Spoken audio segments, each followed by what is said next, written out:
ओम शांति। 13/6/21 की मुरली है और रिवाइज कोर्स की मुरली का तारीख है 18/1/88। जिस टॉपिक पर बाप दादा ने मुरली चलाई है वो है स्नेह और शक्ति की समानता। स्नेह और शक्ति की समानता। सुनते हैं आज बाबा ने, चूंकि देखो मुरली 18 जनवरी 88 की है, तो जरूर बाबा समर्थता की बात करेंगे, शक्ति की बात करेंगे, स्नेह की बात करेंगे। तो इस मुरली को हम उसी ढंग से सुने। विशेष स्नेह और शक्ति के बारे में बाबा बहुत सारी बातें बताएंगे। तो आज स्मृति स्वरूप बनाने वाले समर्थ बाप चारों ओर के स्मृति स्वरूप समर्थ बच्चों को देख रहे हैं। आज का दिन बाप दादा के स्नेह में समाने के साथ साथ स्नेह और समर्थ दोनों के बैलेंस स्थिति के अनुभव का दिन है। अब उस दिन की महत्ता बताते हुए बाबा क्या कहते हैं कि आज का दिन जो है वो स्मृति स्वरूप बनाने वाले समर्थ बाप, बाबा हमको स्मृति स्वरूप बनाने वाला एक समर्थ बाप हमको मिला है। वो क्या देख रहे हैं? चारों ओर के स्मृति समर्थ बच्चों को, चारों ओर के स्मृति समर्थ बच्चों को। स्मृति स्वरूप समर्थ मतलब इस 3 शब्दों में बहुत सारी बातें आ गई कि जो बाबा के बच्चे स्मृति के स्वरूप हो गए हैं तो वो समर्थ ऑटोमेटिकली बन जाएंगे। इसका मतलब ये भी होता है अगर सिर्फ स्मृति है जो कि स्वरूप में नहीं उतरा है तो समर्थ ही नहीं आएगी। इसका मतलब ये भी होता है। ये 3 शब्द बहुत इंपॉर्टेंट है जो आप याद रखिएगा। स्मृति स्वरूप समर्थ। तो उन बच्चों को देख रहे हैं। आज का दिन बाप दादा के स्नेह में समाने के साथ साथ स्नेह और समर्थ दोनों के बैलेंस स्थिति के अनुभव का दिन है। तो किन 2 चीजों का बैलेंस? एक तो बाप दादा के स्नेह में समाने के साथ साथ, बाप दादा के स्नेह में तो समाये हैं बाबा के बच्चे, तो स्नेह और समर्थ इन दोनों का जो बैलेंस है उसको अनुभव करने का आज का दिन है। मतलब 18 जनवरी 88 की मुरली है।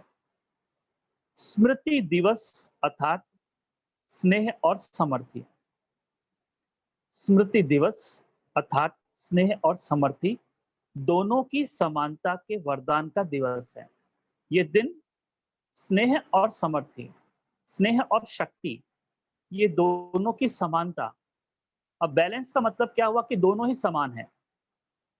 बैलेंस का मतलब ये बाबा कह रहे हैं इनका जो वरदान है तो इस वरदान का दिवस है कि ये वरदान मेरे को भगवान ने दिया। ये वरदान मुझे परमात्मा से प्राप्त हुआ।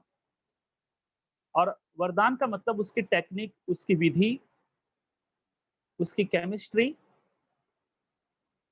उसका आध्यात्मिक विज्ञान कि कैसे ये प्राप्त होगा,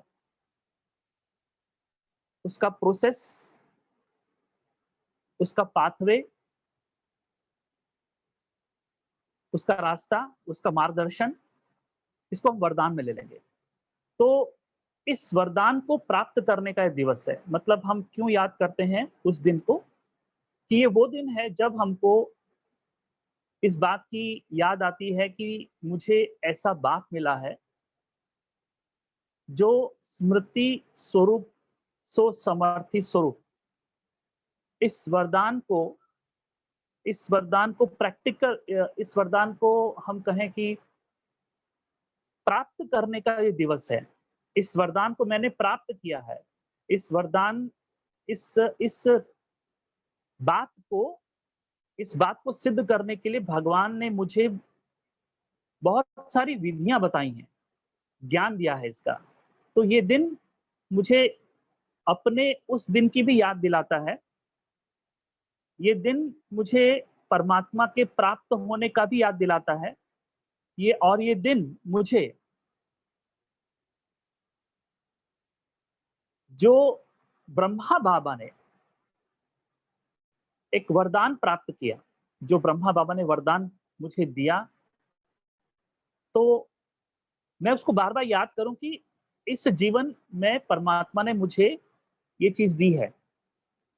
तो ये दिन मुझे उसकी याद दिलाता है और ये दिन मुझे इसकी भी याद दिलाता है कि हमारे सामने स्मृति स्वरूप सो समर्थि स्वरूप का एक बेहतरीन उदाहरण ब्रह्मा बाबा के रूप में इस धरा पर, इस पृथ्वी पर एक सैंपल के रूप में, एक आदर्श के रूप में, एक रोल मॉडल के रूप में भगवान ने निर्मित किया।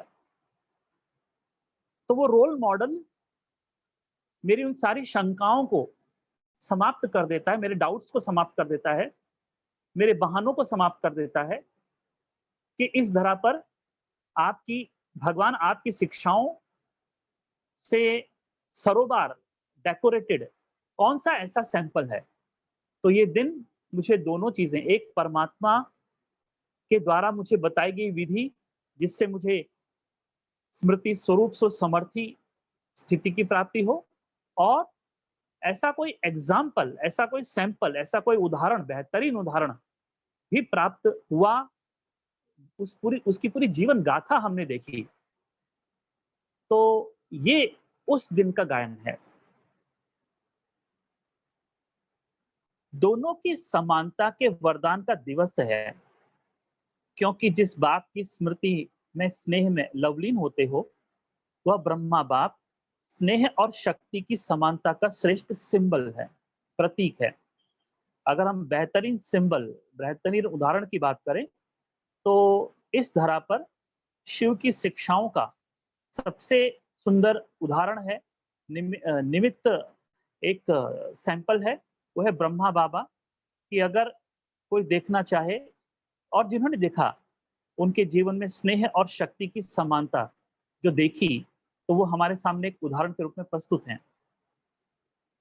अभी अभी अति स्नेही, अभी अभी श्रेष्ठ शक्तिशाली। स्नेह में भी स्नेह द्वारा हर बच्चे को सदा शक्तिशाली बनाया। स्नेह में भी स्नेह द्वारा हर बच्चे को सदा शक्तिशाली बनाया। बाप दादा ने स्नेह में भी, मतलब बाप दादा ने अपने प्यार में, अपने स्नेह में हर बच्चे को सदा शक्तिशाली बनाया।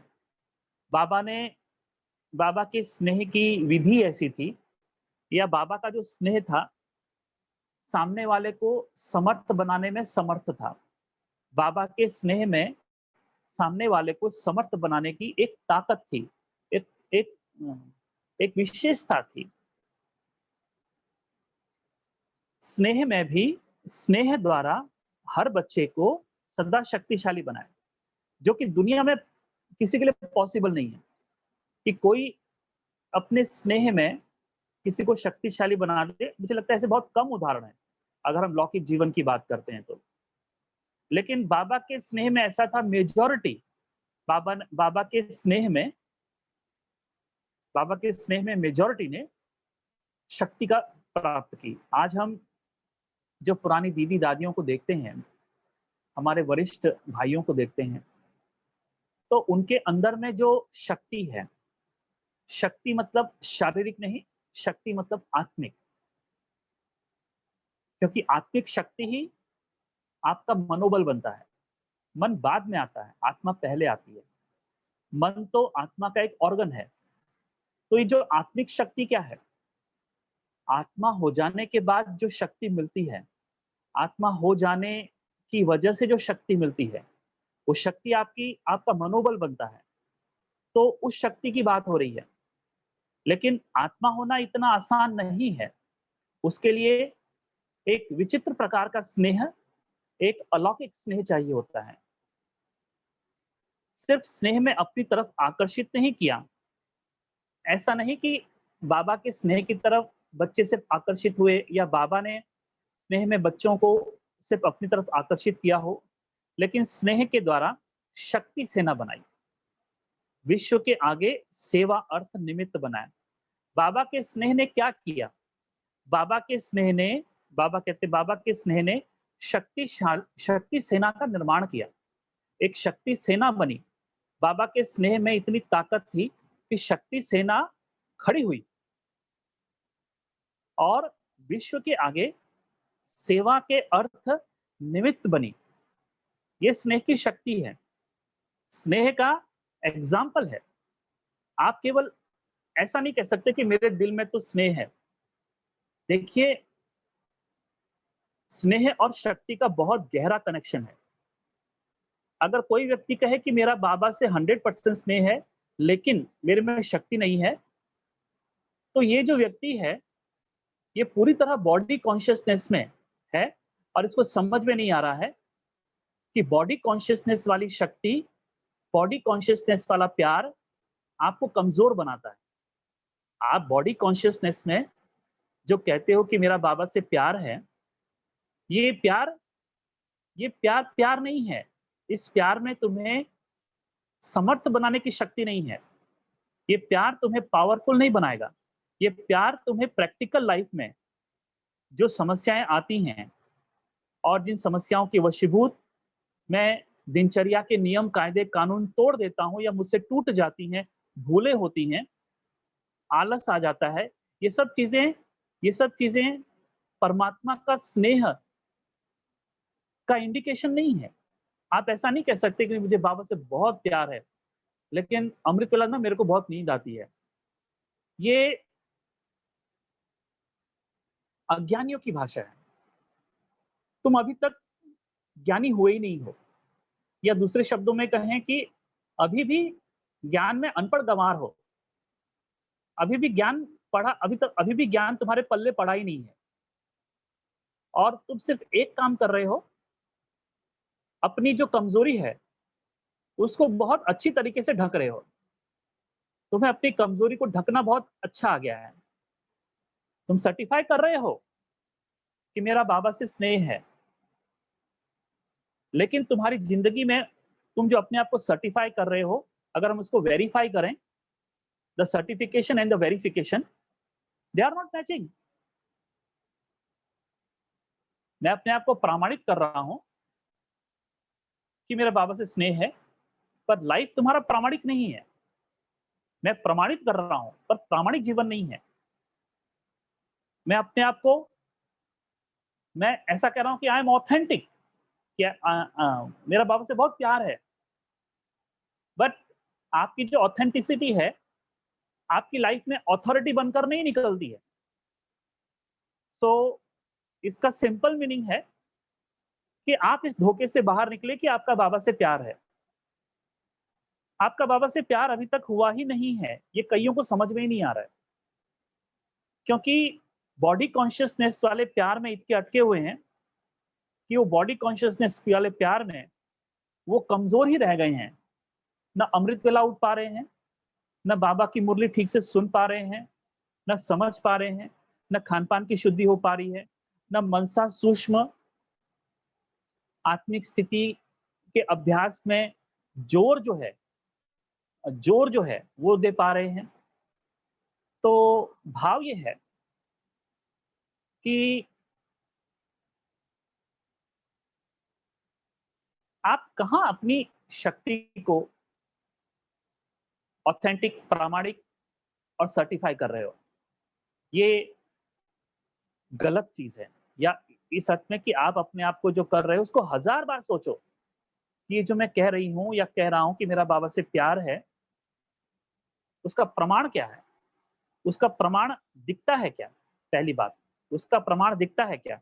तो उसका प्रमाण है तुम्हारे प्रैक्टिकल लाइफ में तुम्हारी तमाम कमजोरियां डिसॉल्व हो जाएंगी। आप इन्हीं चीजों को न करने के लिए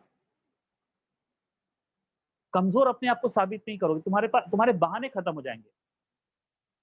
मतलब मैं आपसे क्या कह रहा हूं कि अगर बाबा से प्रेम हुआ है सही अर्थों में, तो प्रेम शक्ति बनती है।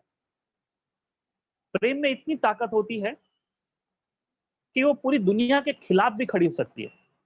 प्रेम में इतनी ताकत होती है कि उसके लिए मृत्यु भी बहुत बड़ी चीज नहीं है।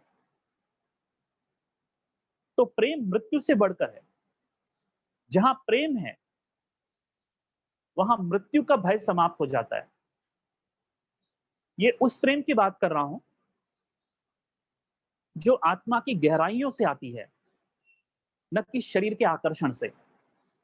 मैं फिर से रिपीट करना चाहूंगा, जिस प्रेम की बात बाबा करते हैं ये आत्मा की गहराइयों में है, आत्मा की गहरी अनुभूतियों से प्रकट होती है, न कि शरीर के आकर्षण से इमर्ज होती है।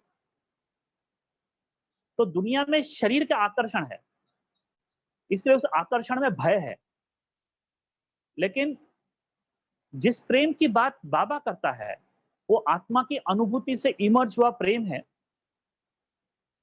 जो इतने तमाम जन्मों में कभी आपने उसे एक्नॉलेज नहीं किया, उसको सेंस नहीं किया, उसको अनुभव नहीं किया। ये बहुत जन्मों के बाद मिलता है ये प्रेम। हम इसकी हमें इसकी जानकारी कह लो, हमें इसके बारे में मालूमात कह लो, ये बहुत जन्मों के बाद मिलता है और ये उसे ही नसीब होता है जो रात दिन आत्मा की गहराइयों में डूबने का संकल्प लेके बैठता है और डूबता है। ये उसी को नसीब होता है। बाकी तो केवल एक शारीरिक आकर्षण के तौर पर, चूंकि खुद भी बॉडी कॉन्शियस में है, तो उनके बाबा के प्रति जो बॉडी कॉन्शियसनेस है, तो उसमें वो बॉडी कॉन्शियसनेस वाला ही प्यार होता है। और अक्सर देखा जाए तो बाबा से तो प्यार होता ही नहीं है। वो सिर्फ वो सिर्फ केवल अपने परिवार के आकर्षण में फंसे हुए, उसको ठीक करने वाला, उसकी मरम्मत करने वाला जो मैकेनिक के रूप में बाबा को याद करते हैं। He is a very good mechanic. और वो जो मेरा बॉडी कॉन्शियसनेस वाला लाइफ है, उसको ठीक करने वाला है। शायद मेरी नौकरी ठीक कर देगा, मेरे बच्चों को ठीक पढ़ा देगा। तो वो सिर्फ उसे एक मैकेनिक की तरह उसको ट्रीट करते हैं। वो उसे एक मोहब्बत की तरह, एक मोहब्बत करने वाला जो है, वो मोहब्बत नहीं है। उनके लिए बाबा उनके लिए एक मोहब्बत नहीं है, उनके लिए बाबा एक मैकेनिक है। तो कुछ लोग केवल अपने घरों की समस्याओं को ठीक करने वाले एक मैकेनिक की तरह बाबा को याद कर रहे हैं, और उनको लगता है, और अगर वो मैकेनिक ठीक कर देता है तो उनको रोना आ जाता है, बाबा ने बहुत ऐसा किया। लेकिन अभी भी वो बाबा के प्रेम में नहीं है। अभी भी वो जो अपना प्रॉब्लम है वो सॉल्व कर दिया करके वो खुश हैं। ये बहुत कम लोगों को रियलाइज होता है कि they are not in love with Baba, they are not at all in love with Baba. ये समझने के लिए हो सकता है कि पूरा संगम युग भी चले जाए, उन्हें समझ में नहीं आए। और इसकी एक रियल पहचान क्या है? अगर तुम बाबा के प्रेम में नहीं हो, तो तुम्हें अपने घर की समस्या, परिवार, इन सब में हमेशा दुःख की फीलिंग होगी। और वो नियम, कायदे, कानून और दिनचर्या जो बाबा ने मुरलियों में जिसकी रूपरेखा बताई है, श्रीमत है, उनको पालन करने में उनको पालन ही नहीं कर पाओगे तुम। वंडरफुल बात है, कइयों को तो ये कुछ लॉकडाउन में कुछ तो ऐसे भी हैं, जिनको ये भी भूल जाता है कि आज रविवार है, जिनको ये भी भूल जाता है कि आज गुरुवार है। क्योंकि हम कहते हैं भाई तुम क्यों नहीं इसके लिए दीदी को सारी बातें बताओ कि आप क्यों नहीं आए। तो वंडरफुल रीजंस हमें मिले। कुछ ने तो रीजंस ये बताया कि हम भूल ही गए कि आज संडे है। समझो लॉकडाउन का कितना कितना गलत असर उनके दिमाग पर पड़ा है। तो ये क्या बाबा का प्रेम सिद्ध करता है जब तुम्हें ये भी समझ में नहीं आए कि आज रविवार है, आज गुरुवार है। बड़ी हंसी की बात है ये, और बड़ी अनहोनी बात है कि जिन्हें हम बाबा का बच्चा कहते हैं, जो अपने आप को बोलता है कि मेरा बाबा से बहुत प्रेम है, वो भी भूल जाए कि आज गुरुवार को भोग लगाने का दिन है, आज रविवार को मुरली सुनने का दिन है, आज रविवार शाम को स्पेशल क्लास है। जब ये भी आप भूल जाते हो, और कुछ लोगों ने तो रीजन दिया ही नहीं, न रहेगी बांस न बजेगी बांसुरी। वरना इतने निठल्ले हो गए हैं वो, इतने आलसी स्टूडेंट हो गए हैं कि 2 दिन क्लास भी करने को उनको नहीं हो रहा है। आप समझ सकते हैं ये हमारी कितनी दुर्दशा है। और यही वो प्रैक्टिकल स्थिति है कि अंत समय में जब हम ये एक छोटी सी रूपरेखा है, देखो हम घर से बाहर नहीं निकल पा रहे हैं, तो हमारी हालत क्या है कि आज हम ये भी भूल जा रहे हैं। कईयों को तो याद ही नहीं, कईयों कहते हम तो सोए रह गए 8 बजे उठे, वरना 8 बजे वो जाग रहे हैं और बाबा का पूरा प्रोग्राम हो गया है, भोग लग गया है बाबा को। और वो अभी महाशय उठ रहे हैं। तो सोचो अंत समय में आप अगर इस तरीके से आपकी स्थिति होगी, मदद कैसे मिलेगी बाबा की? क्योंकि मदद तो उन्हीं बच्चों को मिलेगी कनेक्शन जिनका कनेक्शन बाबा से रात दिन का जुड़ गया है, और वो जो कनेक्शन है, उसने एक रिलेशन एस्टैब्लिश हो गया है, और उस रिलेशन की वजह से वो जो लौकिक रिलेटिव्स हैं, अब उनके झमेले जो हैं, मुझे किसी प्रकार आंदोलित नहीं करते, डिस्टर्ब नहीं करते, मुझे दुखी नहीं करते। तो ये कनेक्शन से जो रिलेशन एस्टैब्लिश करना है, ये अभी के पुरुषार्थ का मेन मुद्दा है। तो ये दुर्दशा हम देख रहे हैं। इसीलिए इसीलिए इसीलिए ईमानदारी से बताना है कि आपको आज का क्लास मैंने क्यों नहीं किया। दीदी के मोबाइल पर करो, कोई हम उसको ढिंढोरा नहीं पीटेंगे। आज भी जब मैं आपसे कह रहा हूँ, किसी का नाम नहीं लिया है। लेकिन एक आपको बता रहा हूँ कि कहीं आपकी दुर्दशा वैसी तो नहीं है। कहीं आप जब मुरली मिस करते हो, क्लासेस मिस करते हो, जब तक ये लॉकडाउन चल रहा है, तो 2 दिन की क्लासेस भी अगर आप नहीं कर पाते, तो ये आपकी महान दुर्दशा है। ये बहुत दुर्गति का समय आ गया आपकी लाइफ में। क्योंकि 2 दिन के परमात्मा के डायरेक्शंस मुरली भी आप मिस कर रहे हो। और ऐसा नहीं कि हम कुछ कह रहे हैं।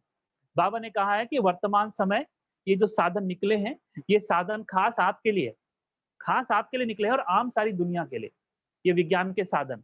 तो आज के इस कोरोना समय में जो विज्ञान का साधन है, जिसके थ्रू हम सेवा केंद्र पर बैठे हैं, हमारे बेडरूम में, हमारे किचन में, हमारे विजिटिंग रूम में, हमारे हॉल में, आप अपना मोबाइल लेकर बैठ सकते हो और मुरली सुन सकते हो, अगर कोई आपको अर्जेंट काम है तो। सोचो, लेकिन ऐसा करना नहीं चाहिए आपको।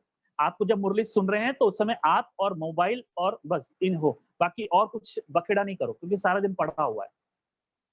लेकिन मैं आपसे ये कह रहा हूँ कि आज पूरा सेवा केंद्र आपके बेडरूम में डाउनलोड हो गया है। आज आज आज पूरा सेवा केंद्र, आज सेवा केंद्र की मुरली, वो सेवा केंद्र का टोटल जो आप दृश्य देखते थे कहीं किसी कोने में बैठकर, वो आपके विजिटिंग रूम में डाउनलोड हो गया है। तो ये 2 दिन क्यों मिस करना चाहिए? कल जाके जब कोई प्रॉब्लम आती है, तो आप रात दिन एक कर देते हो कि मेरे को ये बाबा बाबा बाबा बोलते हो। पर तुम्हारी वो जो बाबा की स्थिति है, वो केवल एक फरियाद है, केवल आप रोना-धोना करते हो। जैसे कोई व्यक्ति गया हो, पुलिस में रो धो रहा हो, कोर्ट में रो धो रहा हो, वैसा आपका होता है। प्रेम तो होता ही नहीं है। तो ये 2 दिन भी जब आप अटेंड नहीं कर पाते, तो कौन-सा आप दावा कर सकते हो इस बात का कि मेरा परमात्मा से प्रेम है? आप प्रेम का दावा कर ही नहीं सकते हो। क्योंकि प्रेम में शक्ति होती है। आज की इस मुरली हमसे क्या कह रही है? स्मृति स्वरूप सो समर्थि। अगर आपका बाबा से प्रेम है, तो ये तमाम छोटी-मोटी चीज़ें और स्वयं की कमज़ोरियाँ भी उड़न-छू हो जाएँगी, उड़न-छू हो जाएँगी। आप बाकायदे दिनचर्या में अमृत वेले से लेके रात सोने तक बाबा ने जो भी डायरेक्शन दिया है, स्थूल और सूक्ष्म, मनसा वाचा कर्मणा, आप बिल्कुल डायरेक्शंस पर होंगे। अगर प्रेम नहीं है, तो वो डायरेक्शंस, वो श्रीमत पर चलने में आप हमेशा कमज़ोर और बुज़दिल रहोगे। तो फिर प्रेम जो है, वो नहीं हुआ है, यही आपको मैं समझा रहा हूँ। यही आपको समझना है कि अभी तक उस टाइप का प्रेम नहीं हुआ है, जो आपके अंदर में आपकी कमज़ोरियों को उड़न-छू कर दे, समाप्त कर दे। अब उस प्रेम को ढूँढो, खोजो, और वो प्रेम तुम्हारे अंदर में है, वो बाबा में नहीं है, तुम्हारे अंदर में है। वो एक ऐसा प्रेम जो तुम्हें बाबा से इस तरीके से जुड़ा देता है कि जो तुम्हारी लाइफ में कुछ भी करने के लिए, मेरा आशय है, इस ब्राह्मण लाइफ में जो बाबा ने श्रीमतें दी हैं, उसको पालन करने में एक महान शक्ति का काम करता है। क्या ऐसा प्रेम मेरा है? क्या मुझे इतने सालों में वो प्रेम नसीब हुआ है? कोई देने वाला नहीं है। तुम ही अपने नसीब में ऐसे प्रेम को ला सकते हो, और तुम्हारी है योग की प्रैक्टिस, दिनचर्या में नियमों की प्रैक्टिस, और जिद्दोजहद करनी होगी इसके लिए। सदा स्नेही के साथ-साथ नष्टो मोहा कर्मातीत भाव का पाठ पढ़ा है। सुना? स्नेही भाव के साथ नष्टो मोहा कर्मातीत का भाव पढ़ा है कि कर्म करते हुए नष्टो मोहा स्थिति हो जाती है। कैसे? स्नेही भाव की वजह से। कर्म करते हुए, कर्म का जो भी परिणाम आया, कर्म करते हुए जो भी इफेक्ट आए आपके परिवार के बाहर के, बीमारियों का, व्हाटएवर इट इज, वो जो नष्टो मोहा हम हो गए, तो नष्टो मोहा हो गए मतलब कोई मोह नहीं रहा, मोह अपने आप छूट गया, क्योंकि पहले स्नेह आया। हमेशा याद रखिए, मोह पहले नहीं जाएगा, स्नेह पहले आएगा। उल्टा मत करिए, और कई उल्टा करते हैं। मोह छोड़ने की कोशिश करते हैं और उसमें बिल्कुल ही अज्ञानियों की तरह, मतलब एक ऐसा मैं कहूँगा कि बेसिर पैर की विधियों के द्वारा मोह को खत्म करने की कोशिश करते हैं। मोह को सीधे खत्म नहीं करना होता है। आपको सिर्फ़ अपने दिल में, अपने भीतर में उस प्रेम को खोजना होता है। जिस दिन वो प्रेम का दना-कणा भी मिल जाएगा, आपका बाहरी मोह खत्म ही हो जाएगा, आपको मोह का सवाल ही नहीं उठेगा। आप आप प्रेम में रहोगे और जिन लोगों के भी संपर्क में आओगे, तो ये जो प्रेम आपने खोजा, ये प्रेम से लबालब भरे हुए, ये प्रेम के आवेश में, ये प्रेम के आगोश में आपका व्यवहार होगा। और वो व्यवहार कैसा होगा? जो बाबा ने वर्ड यूज़ किया, नष्टो मोह कर्माति भव का व्यवहार होगा। और यही पाठ बाबा हमको पढ़ा रहे हैं। अंत तक बच्चों को सदा न्यारे और सदा प्यारे, यही नैनों की दृष्टि द्वारा वरदान दिया। आज के दिन चारों ओर के बच्चे भिन्न-भिन्न स्वरूप से, भिन्न-भिन्न संबंध से, स्नेह से और बाप के समान बनने की स्थिति के अनुभूति से मिलन मनाने बाप-दादा के वतन में पहुंचे। कोई बुद्धि द्वारा और कोई दिव्य दृष्टि द्वारा। बाप-दादा ने सभी बच्चों के स्नेह का और समान स्थिति का याद और प्यार दिल से स्वीकार किया और रिटर्न में सभी बच्चों को बाप-दादा समान भाव का वरदान दिया और दे रहे हैं। बाप-दादा जानते हैं कि बच्चों का ब्रह्मा बाप से अति स्नेह है, चाहे साकार में पालना ली, चाहे अब अव्यक्त रूप से पालना ले रहे हैं, लेकिन बड़ी माँ होने के कारण माँ से बच्चों का प्यार स्वतः ही होता है। इस कारण बाप जानते हैं कि ब्रह्मा माँ को बहुत याद करते हैं। अब देखिए, प्रेम में फर्क कहाँ पड़ जाता है। अब जैसे एक माँ है, उसके 4 बेटे हैं, तो दुनिया में आप देखते हैं, उसमें से एक आध बेटा होता है जो माँ से बहुत प्यार करता है, बाकी 3 बेटे बड़े स्वार्थी होते हैं। और वही बेटा माँ को देख रहा होता है या माँ-बाप को देख रहा होता है या स्नेह कर रहा होता है, मेडिसिन वगैरह जो भी है। लेकिन बाकी सारे बड़े बड़े स्वार्थी निकलते हैं, वो कहते हैं नहीं तुम्हारे पास ही रहे, हमारे प्रॉब्लम है, हम उनको नहीं रख सकते वगैरह-वगैरह। तो माँ के होने के नाते उनके मन में भी प्रेम है, पर वो प्रेम कैसा है? स्वार्थी प्रेम है। जब अपने मतलब की बात होती है, तो वो फिर वो प्रेम वो प्रेम केवल एक झांसा और ढकोसला दिखाई पड़ता है। हम भी बाबा से दावा करते हैं कि हमारा बाबा से बहुत प्रेम है, लेकिन जैसे ही परिस्थितियों की मार पड़ती है, तो हम परिस्थितियों में इतने डिस्टर्ब हो जाते हैं, उसी बाबा से हम फरियाद करने लगते हैं, उसी बाबा से कभी रूठ भी जाते हैं और ये भी कह देते हैं कि बाबा कुछ नहीं करता। इतना तक लोग बोल देते हैं। कई सीनियर बाबा के बच्चे हैं, वो तक यहाँ तक बोल देते हैं कि देखो बाबा कुछ नहीं करता। देखिए, आपके लौकिक परिवार से अगर आपका मोह होगा, तो यही मोह आपकी अपनी खुद की शांति को भंग करेगा। तो मैं आपसे क्या कह रहा हूँ कि you don't know what is मोह। आपको मोह का बिल्कुल पता नहीं है। आप ऐसा मत सोचना कि मेरे को मोह का पता है। मोह का पता तब चलता है, जब आत्मा के प्यार का पता चलता है। तब तुम्हें समझ में आता है कि मैं आज तक जिसको प्यार समझ रहा था और मैं ऐसा कह रहा वो प्यार नहीं है, बल्कि मेरा अपने परिवार से मोह है और इस मोह के कारण मैं बाबा से प्यार दिखावा कर रहा था और ये मेरा दिखावा था। एक जागृति आपके अंदर में आती है, क्योंकि जिस प्यार को आज मैंने पाया, जिस दिन मैं उस दिन की बात कर रहा हूँ, जिस दिन आपको ऐसा प्रेम नसीब होगा, उसी दिन आप पाओगे कि मेरा परिवार से प्रेम नहीं था, मोह था और जो प्रेम मैं बाबा से कह रही थी, वो ढकोसला था, वो केवल एक मेरा धोखा था, वो रियल प्रेम नहीं था।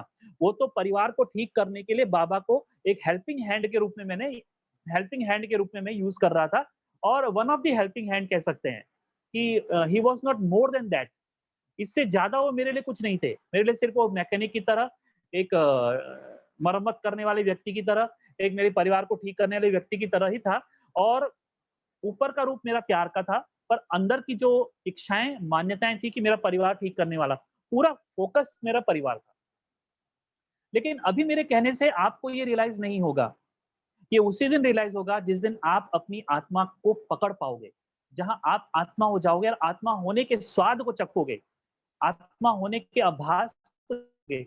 उसी आभास में प्रेम का अनुभव होगा और वही प्रेम तुम्हारा ज्ञान बनेगा। वही प्रेम तुम्हारी समझ बनेगी। वही प्रेम तुम्हारा एहसास बनेगा। वही प्रेम तुम्हारी आँखें खोलेंगी। तो प्रेम में आंख खुलती है, प्रेम में आंख बंद नहीं होती है। जो लोग कहते हैं कि प्रेम में अंधा हो गया है, ये वो शारीरिक प्रेम में अंधा होते हैं लोग। इस प्रेम में लोगों की आंख खुल जाती है और उस प्रेम में लोग अंधे हो जाते हैं। तो उस बीके को उस दिन पता चलेगा कि मैं अपने परिवार के प्रेम में अंधा था और बाबा से जो मेरा प्रेम था, वो प्रेम केवल मेरा एक धोखा था, मेरा प्रेम नहीं था बाबा से एट ऑल। ये उसी दिन अनुभव होगा। मेरे कहने से आप इसको मान भी मत लेना। मेरे कहने से मैं कोई आपको प्रमाणित नहीं कर रहा हूँ। मैं सिर्फ इस बात को समझ रहा हूँ कि आपका प्रेम प्रामाणिक हो। मैं आपको प्रमाणित नहीं कर रहा हूँ, पर प्रेम की प्रामाणिकता के बारे में कह रहा हूँ। स्नेह की प्रामाणिकता, क्योंकि आज मुद्दा बाबा ने स्नेह और शक्ति का उठाया है। इसलिए स्नेह पर इस बात को ठोक-ठोक कर अपने भीतर चेक करो कि मेरा स्नेह कहीं धोखा तो नहीं है। मेरा स्नेह मोहब्बत में बहुत ताकत होती है। वो व्यक्ति ज़िंदगी भर कभी नहीं रो सकता। उसमें उसके आँख दुःख के नहीं होंगे, उसकी आँखों के आँसू दुःख से नहीं निकलेंगे, बल्कि उसकी आँखों में एक रौनक होगी, एक चमक होगी और एक रियलाइज़ेशन होगा, एक दृष्टि मिलेगी उसे और वो ज्ञान की दृष्टि होगी। तो जिस प्रेम की बात बाबा करते हैं आत्मा की, वो ज्ञान की बात करते हैं। आज वतन में माता-पिता की रूह-रिहान चल रही थी। बाप ने ब्रह्मा माँ से पूछा कि बच्चों के विशेष स्नेह के दिन क्या याद आता? तो आप लोगों को भी विशेष याद आती है ना? हर एक को अपनी याद आती है और उन यादों में समा जाते हो। आज के दिन विशेष अलौकिक यादों का संसार होता है। देखो वर्ड भी हमने क्या यूज़ किया? अलौकिक यादें, पहली बात तो। आज के दिन विशेष अलौकिक यादों का संसार होता है। हर कदम में विशेष साकार स्वरूप के चरित्रों की याद स्वतः ही आती है। पालना की याद, प्राप्तियों की याद, वरदानों की याद स्वतः ही आती है। तो बाप ने भी ब्रह्मा माँ से यही पूछा। जानते हो ब्रह्मा ने क्या बोला? संसार तो बच्चों का ही है। ब्रह्मा बोले अमृत वेले पहले समान बच्चे याद आए। स्नेही बच्चे और समान बच्चे।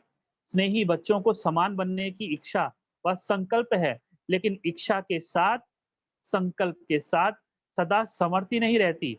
इसलिए समान बनने में नंबर आगे के बजाय पीछे रह जाता है। देखो स्नेही बच्चों को बाबा कहते हैं कि इच्छा के साथ संकल्प के साथ समर्थी नहीं रहती। स्नेह में संकल्प करते हैं, लेकिन समर्थी नहीं उठती, तो इसका सिंपल सा रीज़न है कि स्नेह को टटोलो, स्नेह को चेक करो, उसको स्कैन करो, हुँ? उसका एक्स-रे करो कि ये जो मेरा स्नेह है, उसको परखो, उसको टेस्ट करो और टेस्ट करने के लिए आपको अलग से कोई सेटअप तैयार नहीं करना है। आप अपनी लाइफ़ से पूछो, हर रोज़ पूछो अपने जीवन से, कि ये जो मेरी मानसिकता है, ये जो भीतर में मेरे द्वंद चल रहा है, बस यही इस बात का संकेत है कि स्नेह में बहुत कमी है। स्नेह अलौकिक रंग से रंगा नहीं है। उसमें लौकिकता की बदबू, उसमें लौकिकता की गंदगी अभी भी उसमें मर्ज्ड है। जैसे बाबा सोने का एग्ज़ाम्पल देता है कि सोने में एलॉय मिक्स हो गई, तो वो 24 कैरेट का नहीं होगा। तो जब उसे भट्टी में डालते हैं, तो वो एलॉयज़ निकलती है, वो खाद जिसको बाबा कहते हैं, गंदगी निकलती है। ऐसे ही हमारा जो प्रेम है, वो 24 कैरेट का हो। 24 कैरेट वाला प्रेम ही सच्चा प्रेम है। और जिस 24 कैरेट वाले प और जिस प्रेम में गंदगी है, वो 24 कैरेट वाला नहीं है। और ये आपको समर्थी नहीं बनाएगा, पावरफुल नहीं बनाएगा। मतलब बाबा की श्रीमत पर चलने में आप आलस फ़ील करोगे। आपका स्वार्थ पूरा हो गया, फिर अमृत वेला उठना, ये सब खत्म हो जाएगा। वो उमंग, उत्साह, पुरुषार्थ सब कुछ आपकी लाइफ़ में ज़ीरो हो जाएगा। क्यों?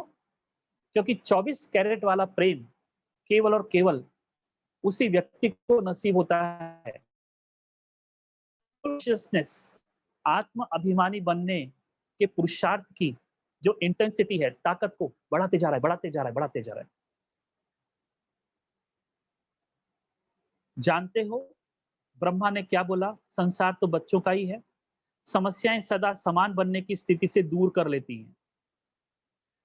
स्नेह उमंग उत्साह में लाता है, लेकिन समस्याएं स्नेह और शक्ति रूप की समान स्थिति बनने में कहां कहां कमजोर बना देती हैं। समस्याएं सदा समान बनने की स्थिति से दूर कर लेती हैं। स्नेह के कारण बाप को भूल भी नहीं सकते हैं भी पक्के ब्राह्मण, पीछे हटने वाले भी नहीं हैं, अमर भी हैं, सिर्फ समस्या को देख थोड़े समय के लिए उस समय घबरा जाते हैं। इसीलिए निरंतर स्नेह शक्ति की समान स्थिति का अनुभव नहीं कर सकते। तो अपनी स्नेह को, उसकी जड़ों को सींचो, अपने प्रेम की जड़ों को सींचो। और प्रेम की जड़ें, रूहानी प्रेम की जड़ों की बात कर रहा हूं, वो रूह में है। रूहानी प्रेम की जड़ें रूह में है।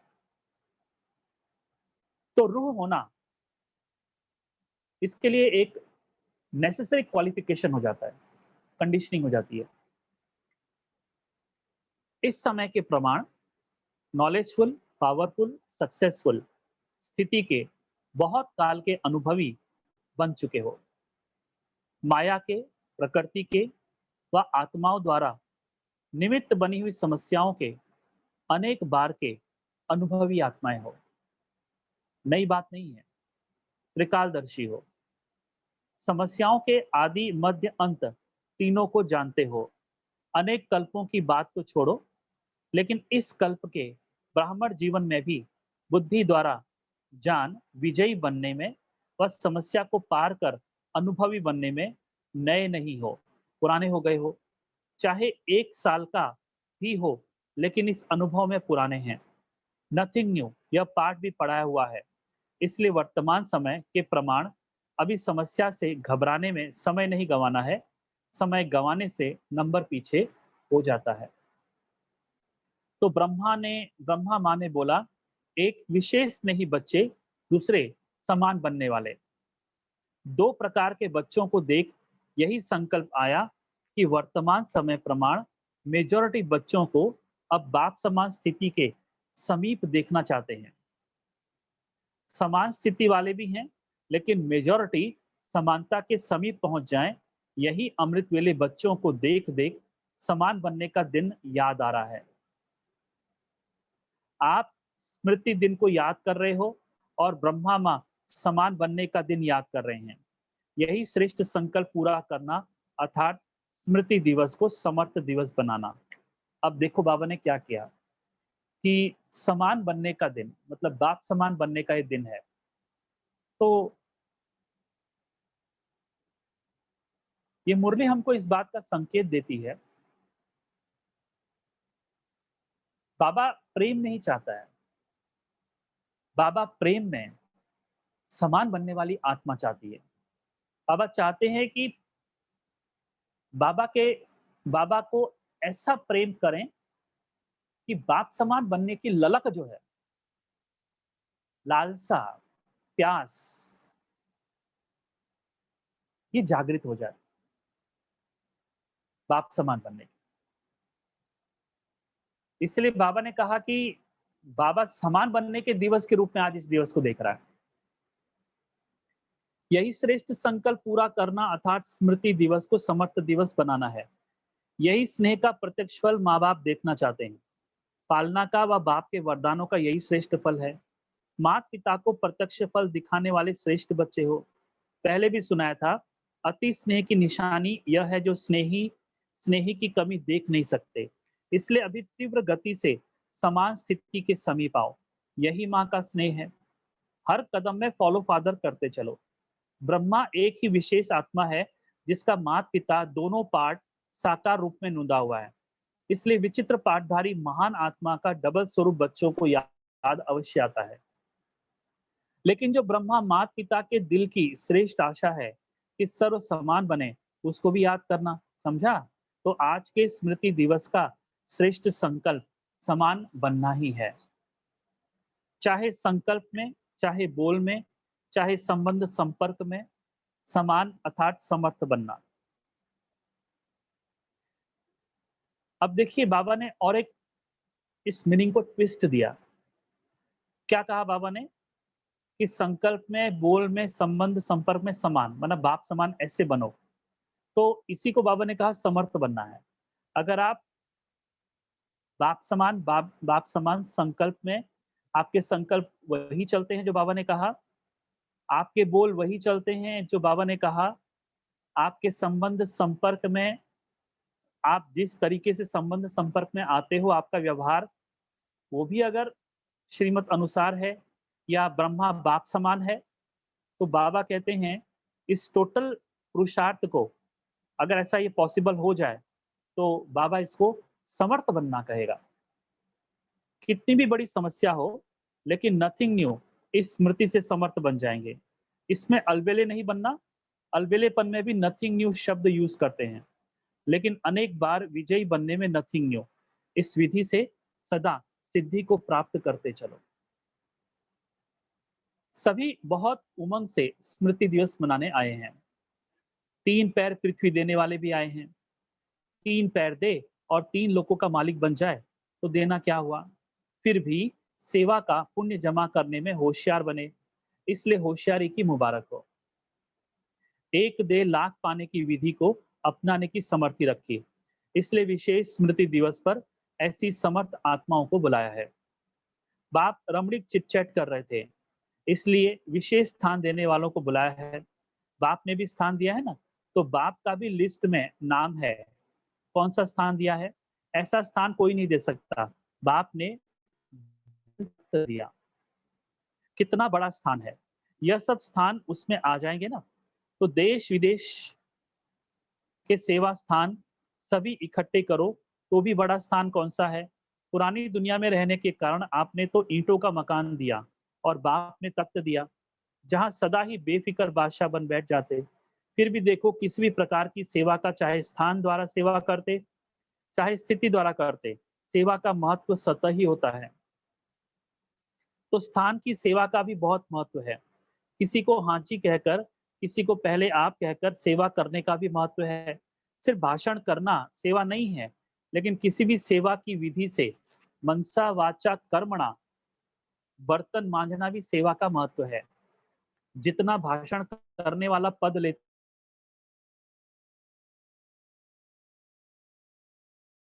है, तो युक्त युक्ति स्थिति में स्थित रहकर इष्ट पद पा सकता है।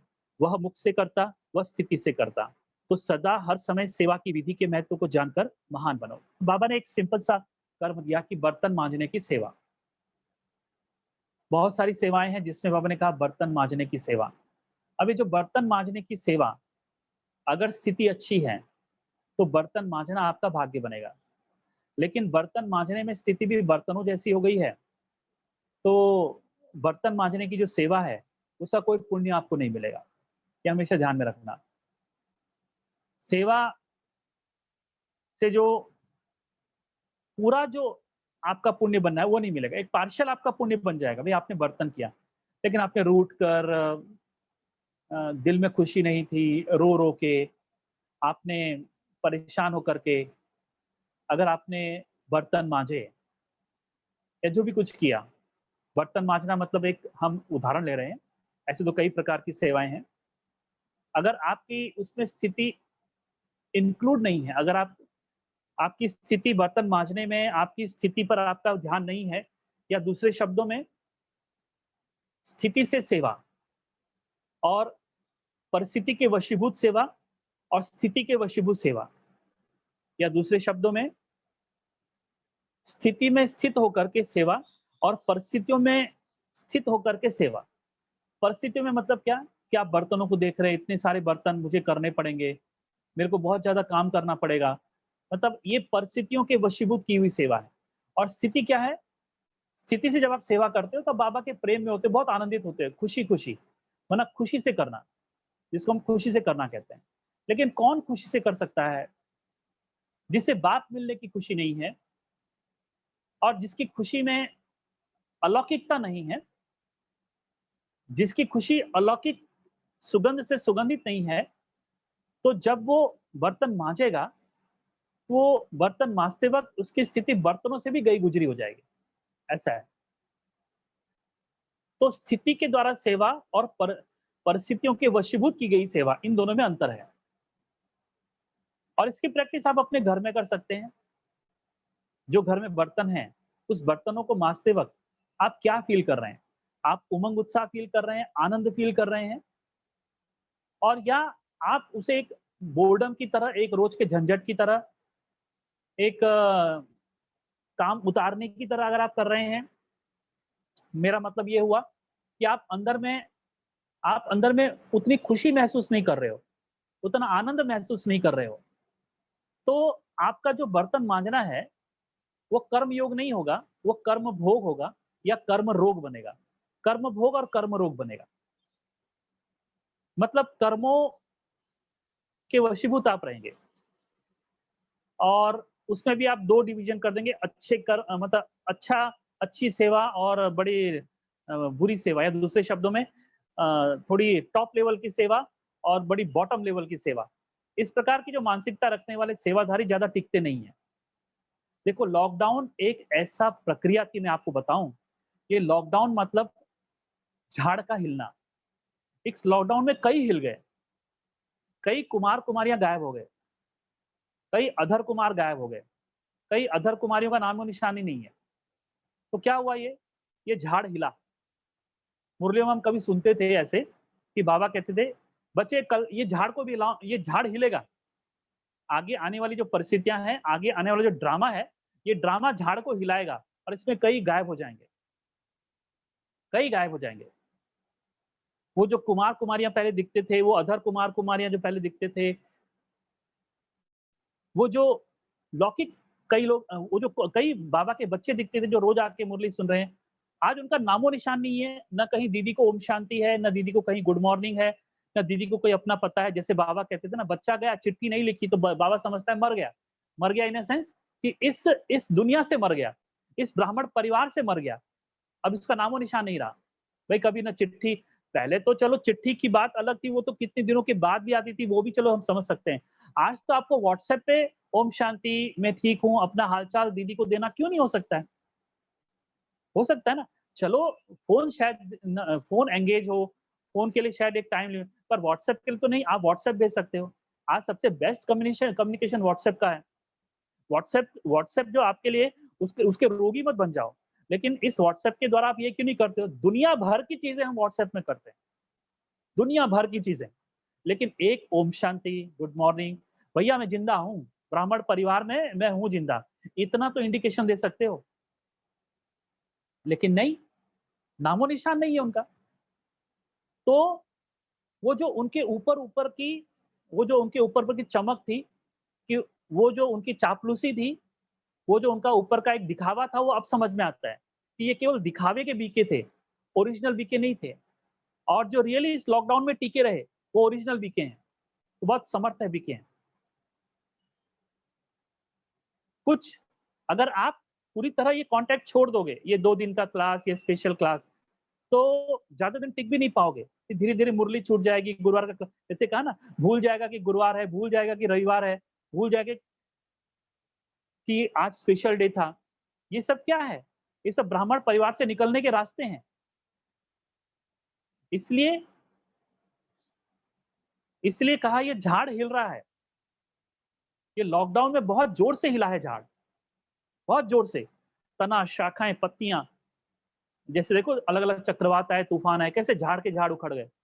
तो ये तो उखड़ेगा नहीं, लेकिन ये बहुत हिलेगा। और इसमें जो पत्ते हैं ना, ब्राह्मण परिवार के पत्ते, देखो वो कई गायब हो जाएँगे और कुछ बचेंगे। तो कभी हम सुनते थे ऐसा कैसे होगा, तो अब समझ में आता है कि बाबा कहते थे जब झाड़ हिलेगा तो देखना बच्चे कई लोग गायब होंगे। ये झाड़ कैसे हिलता है?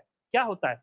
परिस्थितियों की मार, परिस्थितियों की मार। अब ये कई तरीके से हो सकती है, पैसे की तंगी आ गई, लॉकडाउन में परिवार वालों के कई सदस्यों ने शरीर छोड़ दिया, मैं बिल्कुल अकेला हो गया, मेरे को कोई लौकिक सपोर्ट नहीं मिला, ऐसे ये परिस्थितियाँ हैं।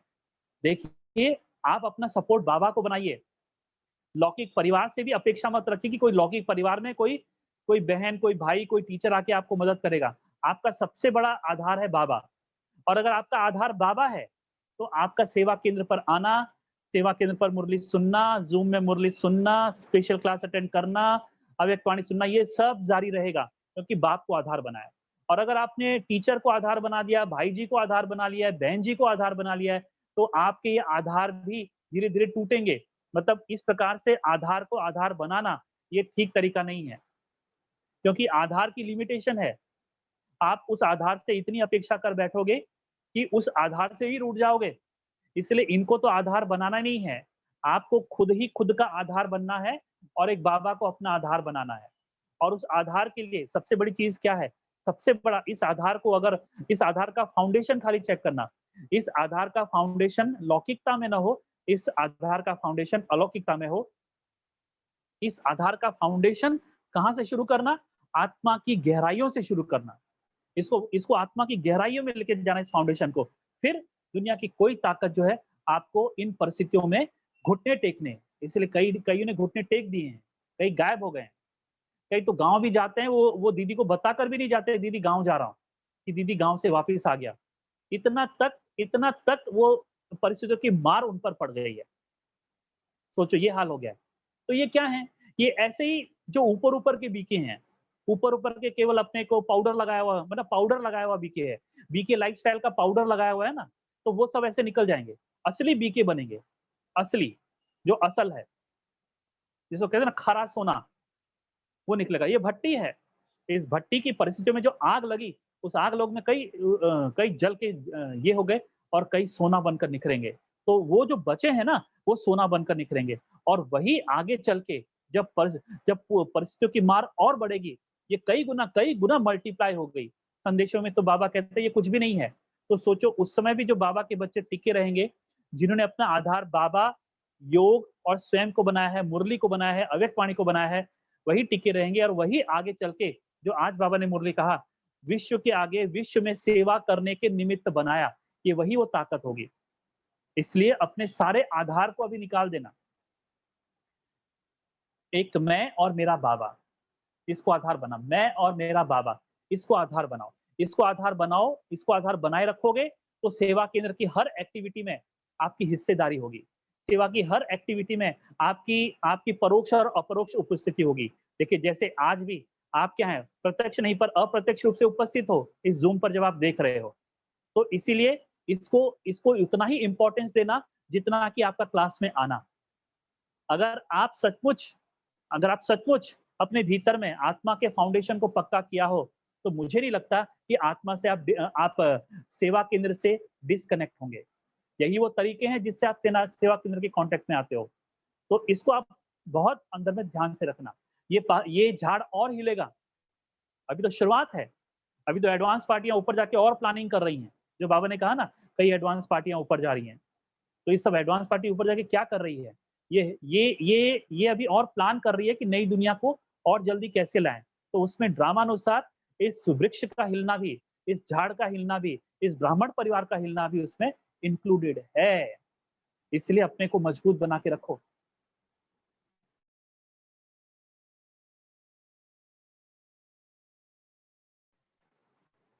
तो सदा, हर समय सेवा की विधि के महत्व को जानकर महान बनो।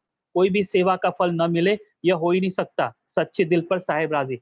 आपने कोई भी सेवा को मनसा वाचा कर्मणा, आपको सेवा का फल मिलेगा ही मिलेगा। लेकिन जैसे बाबा कहते हैं, अगर स्थिति से सेवा की, तो वो फल वो पूरा फल मिलेगा। वरना उसका उसकी पूरी प्राप्ति होगी। लेकिन स्थिति से सेवा नहीं की, आपने डिस्टर्ब होके सेवा की, आपने काम उतारने के लिए सेवा की, भागम-भाग सेवा की, बस दिखावे के लिए सेवा की, तो उसका फल पूरी तरह नहीं मिलेगा और उस सेवा में कोई न कोई त्रुटि हो जाएगी। जब आप दिखावे के लिए करते हो, तो वो सेवा में कहीं न कहीं त्रुटि हो जाती है, मिस्टेक हो जाती है, बार-बार मिस्टेक होती है, आपको बहुत सारे डायरेक्शन देने पड़ते हैं, आप उसको परफेक्ट नहीं कर पाते। क्योंकि जब स्थिति से सेवा होती है ना, तो सेवा भी परफेक्ट होती है। परफेक्ट स्थिति, परफेक्ट सेवा। इम्परफेक्ट स्थिति, इम्परफेक्ट सेवा। और उसमें बार-बार आपको डायरेक्शन देने पड़ते हैं और आप कई बार करने के बाद भी कुछ भी आपको समझ में नहीं आता है, वो सेवा। तो इसीलिए बाबा ने कहा स्थिति से सेवा कर, गलतियाँ कम होंगी, सफलताएं ज्यादा मिलेंगी और बड़ों को जैसा चाहिए उस टाइप की सेवा होगी या बाप दादा की श्रीमत प्रमाण ही सेवा होगी।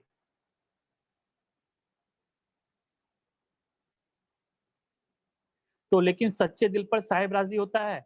जब दाता वरदाता राजी हो जाए तो क्या कमी रहेगी। तो वरदाता व भाग्य विधाता ज्ञानदाता भोले बाप को राजी करना बहुत सहज है। भगवान राजी तो धर्मराज काजी से भी बच जाएंगे, माया से भी बच जाएंगे।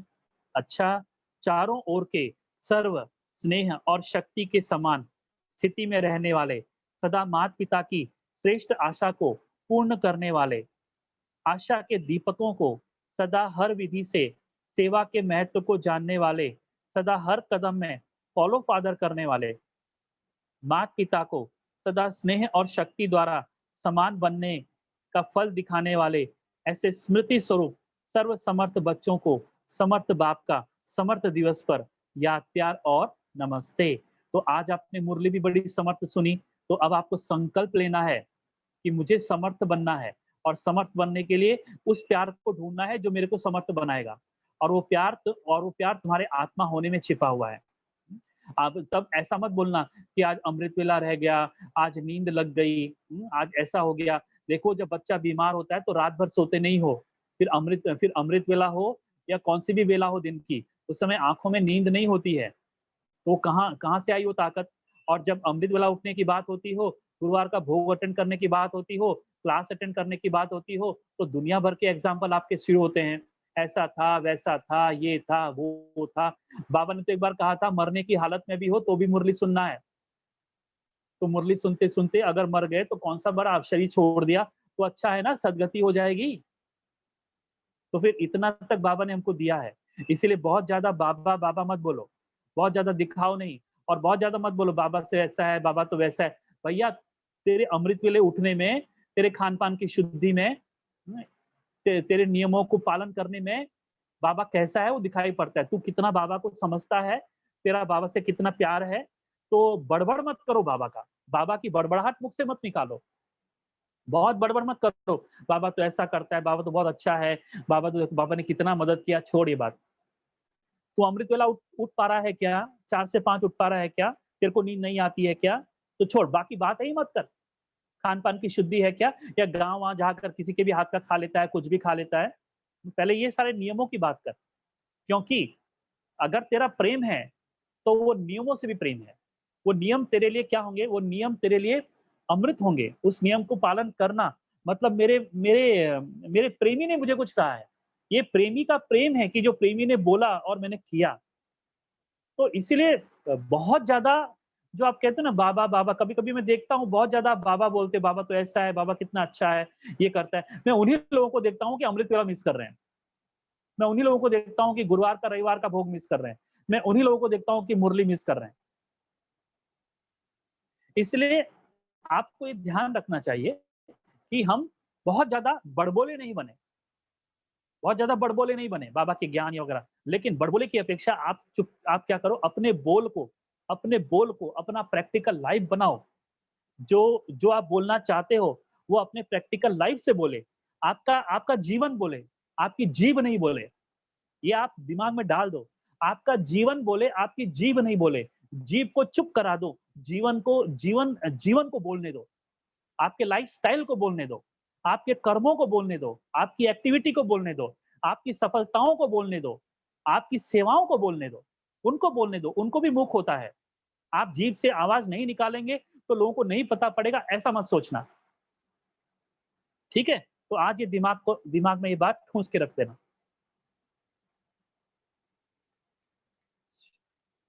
वरदान है आज का।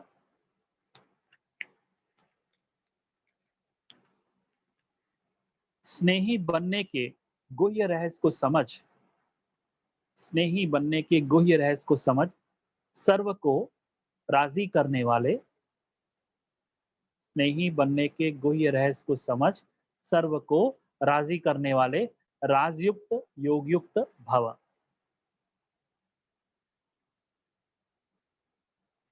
जो बच्चे एक सर्वशक्तिमान बाप के स्नेही बनकर रहते हैं, वे सर्व आत्माओं के स्नेही स्वतः बन जाते हैं।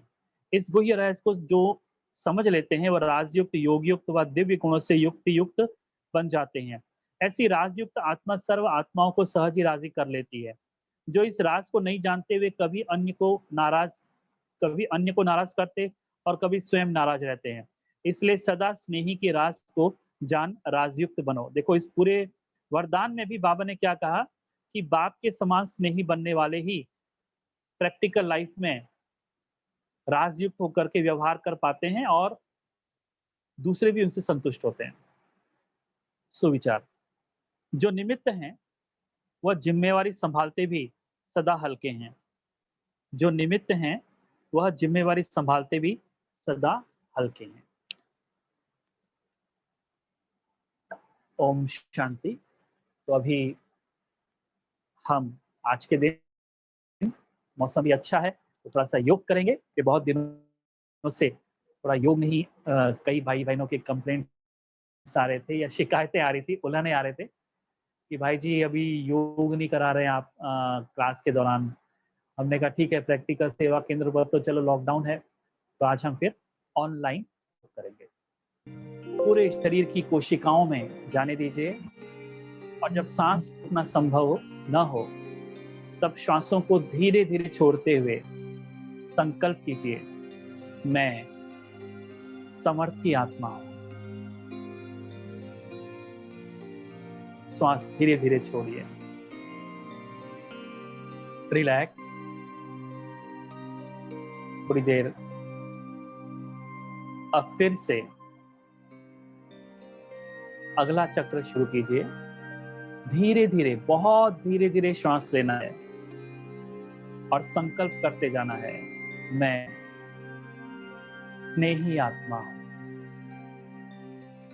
जब तक कि श्वास पूरा न भर जाए, फेफड़ों में पूरी तरह न भर जाए, तब तक बहुत धीरे धीरे श्वास लेना है और संकल्प दोहराते रहना है।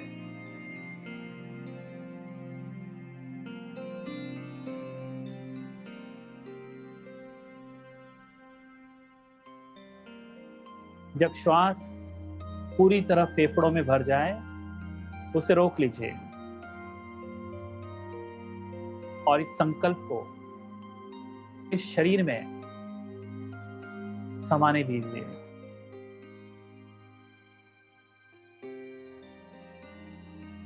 शरीर की हर कोशिका आपके संकल्पों को एब्जॉर्ब करे, महसूस करे। श्वास रोकना कठिन हो, फिर धीरे धीरे छोड़ना शुरू कीजिए, बहुत धीरे धीरे, पूरे नियंत्रण का ये संकल्प करते हुए कि मैं समर्थी आत्मा हूं। समर्थी का अर्थ हुआ शक्तिशाली। थोड़ी नॉर्मल श्वास लीजिए। सांस पूरा छोड़ने के बाद जब आपको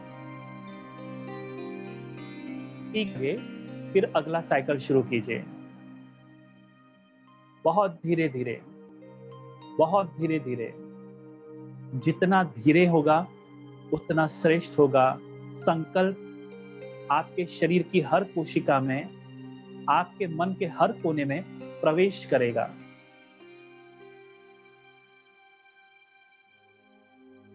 संकल्प भी धीरे धीरे करेंगे, जल्दी जल्दी, बार बार, घाई घाई में नहीं। संकल्प भी धीरे धीरे, श्वास भी धीरे धीरे।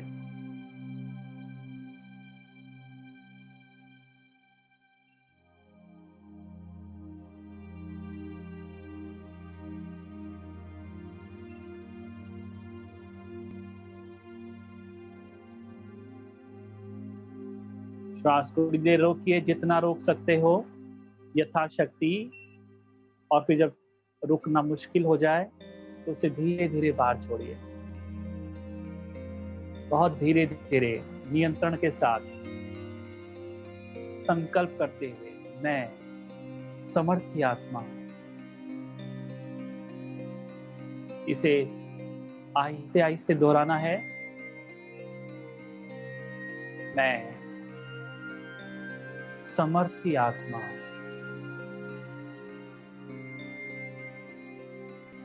अगर आप तुरंत दूसरा चक्र शुरू करना चाहते हैं तो कर सकते हैं, लेकिन कुछ असुविधा हो तो थोड़ा रुक करके दूसरा चक्र शुरू करें, दूसरा साइकिल शुरू करें।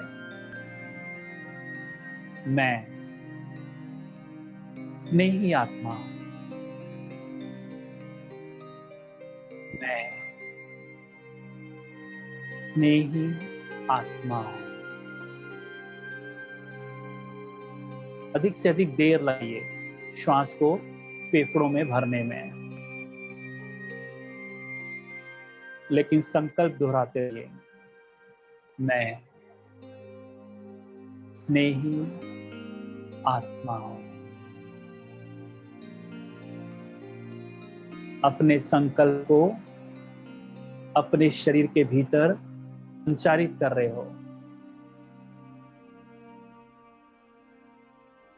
अपने शरीर को स्नेही और समर्थी बनने के लिए मन से तैयार कर रहे हो। धीरे धीरे श्वास छोड़ना है, बहुत धीरे धीरे श्वास लेना है, बीच में रुकना है जितने रुक सकते हो। इस साइकिल को करते जाओ, करते जाओ। शरीर सीधा रखें तो श्वास लेने और छोड़ने में आसान होगा और नियंत्रण के साथ आप करें। रीढ़ की हड्डी को यथासंभव सीधा रखें, गर्दन सीधी रखें, चेहरा सामने की ओर। हाथ अपनी गोदी में रख सकते हो।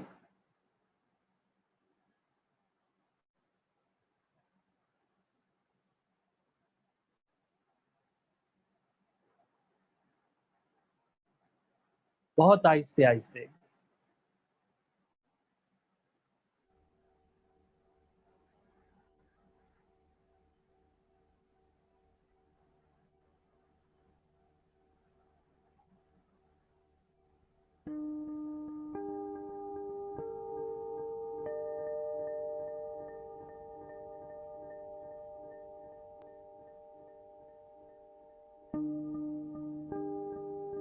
रुकना नहीं है।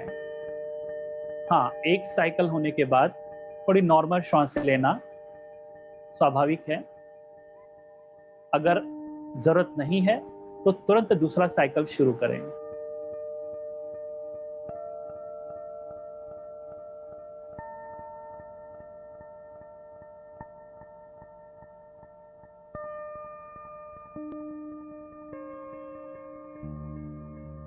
आंख बंद रखें ताकि पूरा ध्यान आपका विधि पर जमा रहे। इस विधि का एक ही मकसद है, आपके संकल्पों को आपकी पर्सनैलिटी में, आपके शरीर में, आपके मन में प्रत्यारोपित करना। जैसे जमीन में एक पौधा लगाया जाता है, जमीन में बीज बोया जाता है, तो ऐसे ही आप संकल्पों का बीज अपने व्यक्तित्व बो रहे हो। विधि पूर्वक गहराई में।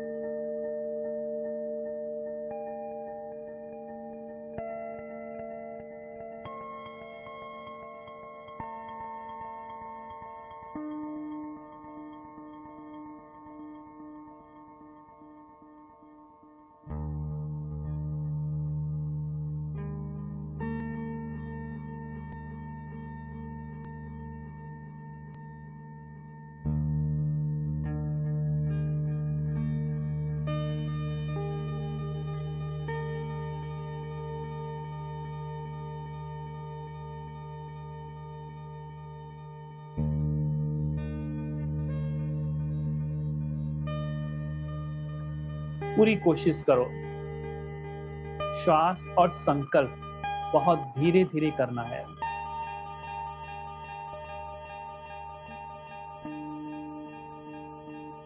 और श्वासों को अपने फेफड़ों में भरना है।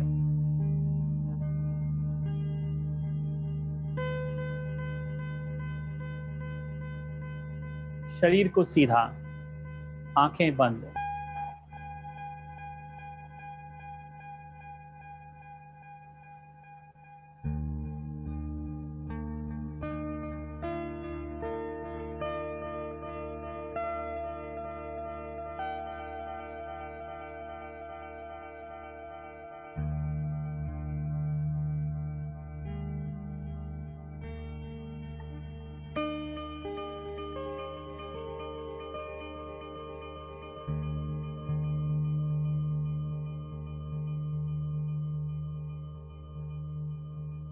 जब आप बीच की स्थिति में आते हैं, श्वासों को रोक लेते हैं, तो यही वो समय है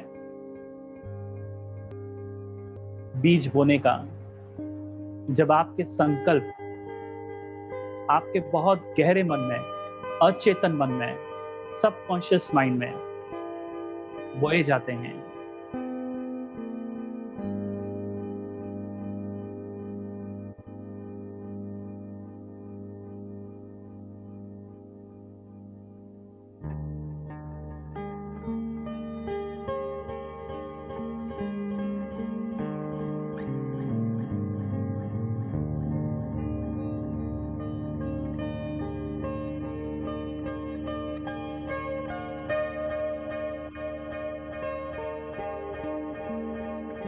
करते जाइए, रुकिए मत।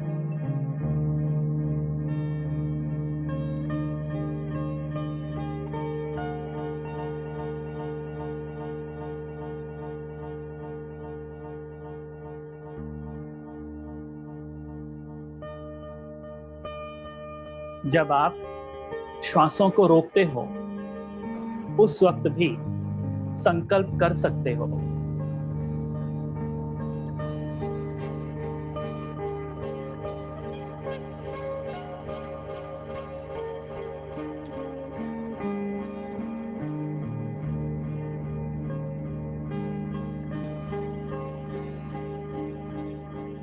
छोड़ना है, और जब श्वास छोड़ दें, तो जब आप बीच में नॉर्मल श्वास से लेते हो, उस वक्त उसी संकल्प को दोहराना है। ये पूरा साइकिल हो गया श्वासों का और संकल्पों का। धीरे धीरे श्वास भीतर लेना है। मैं स्नेही आत्मा हूं। मैं स्नेही आत्मा हूं। श्वासों को रोक लें, संकल्प जारी रखें। मैं स्नेही आत्मा हूं।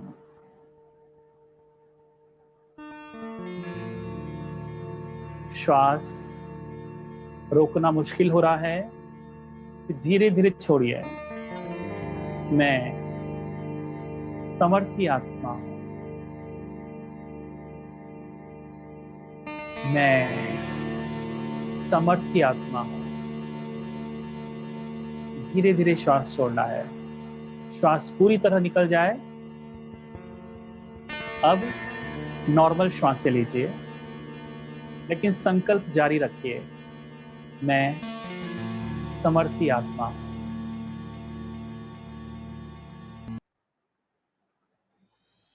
मैं समर्थी आत्मा हूं। अब दूसरा साइकिल शुरू कीजिए और संकल्प बदलिए। श्वास अंदर लेते हुए मैं स्नेही आत्मा हूं। श्वास रोकते हुए मैं स्नेही आत्मा हूं। श्वास छोड़ते वक्त मैं समर्थी आत्मा हूं। और श्वास छूट जाए, 2 चक्र के बीच में नॉर्मल श्वासें, मैं समर्थी आत्मा हूं का संकल्प। ये पूरा एक साइकिल हुआ।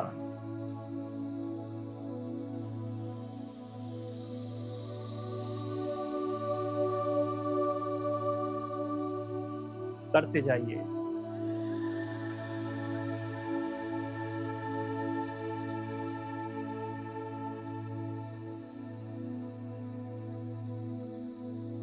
आंखें बंद। सिर पर कोई तनाव नहीं, चेहरे पर कोई तनाव नहीं, गर्दन सीधी है, रीढ़ की हड्डी सीधी है, आपके दोनों हाथ आपकी गोदी में हैं, या तो आप कुर्सी पर बैठे हैं और या जमीन पर सुखासन में।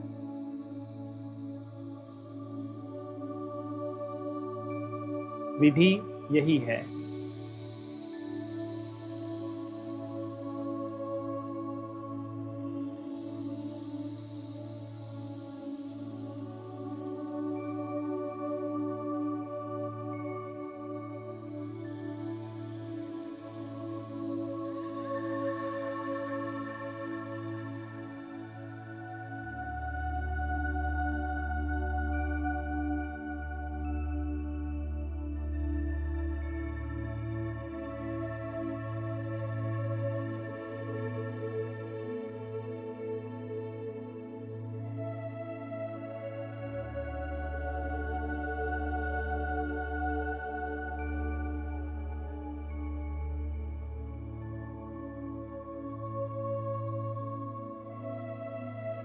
इस विधि से शरीर का ऑक्सीजन लेवल भी बढ़ता है, मन में सकारात्मकता भी आती है और संकल्प आपके अचेतन मन में जाते हैं और अचेतन मन में गए हुए संकल्प शक्ति का काम करते हैं। इसे सारे दिन में जब भी वक्त मिले फिर दोहराइए, बार बार कीजिए। अब धीरे धीरे अपनी आंखों को खोल दीजिए।